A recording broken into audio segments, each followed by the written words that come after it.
아버지를 살해한 혐의로 복역 중인 무기수에게 법원이 재심 결정을 내렸습니다. 법원이 사건이 벌어졌던 지난 2000년 경찰 수사 과정에 위법성이 있다고 판단한 겁니다. 취재기자 연결합니다. 나연호 기자. 네, 광주지방법원 해남지원에 나왔습니다. 예, 재판부가 직접 김신혜 씨를 불러서 재심 개시를 결정했다고요? 네, 그렇습니다. 무기징역 선고가 확정돼서 15년째 복역 중인 김신혜 씨에 대해 법원이 재심 개시 결정을 내렸습니다. 지난 1월 말에 재심을 청구한 지 거의 10달 만입니다. 보통 서면으로 재심 개시 결정 여부를 통지하는 게 일반적인데 이례적으로 재판부가 직접 청구인을 불러서 결정 내용과 요지를 설명했습니다.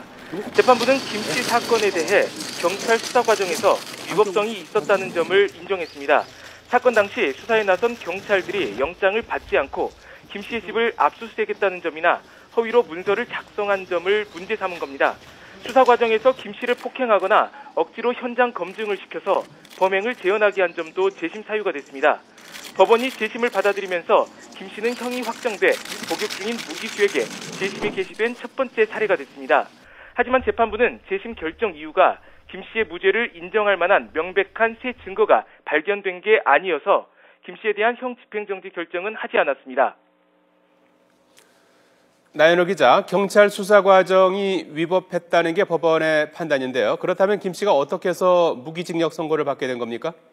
네, 김신혜 씨에 대한 사건은 지난 2000년 3월 새벽 김 씨의 아버지가 시신으로 발견되면서 시작됐습니다. 처음에는 뺑소니 사건인 줄 알았지만 수사 과정에서 김 씨가 범인으로 지목됐습니다. 김 씨가 청소년 시절부터 아버지로부터 성추행을 당해 범행을 결심했고 김 씨 아버지 앞으로 보험 8개가 가입된 점이 근거가 됐습니다. 처음에는 김 씨가 범행을 시인하다가 진술을 번복하더니 범행을 전면 부인했습니다. 동생이 용의자로 몰려서 경찰 조사를 받을 것을 우려해 대신 자백했다면서 무죄를 호소했지만 대법원에서 무기징역이 확정됐습니다. 그동안 김 씨는 교도소에서 복역하면서도 출역을 거부한 채 결백을 호소해왔습니다. 법원이 김 씨에 대한 재심 결정을 내린 가운데 검찰이 항고하지 않으면 김 씨는 2000년에 벌어진 친부 살해 사건 피고인으로 다시 재판을 받게 됩니다.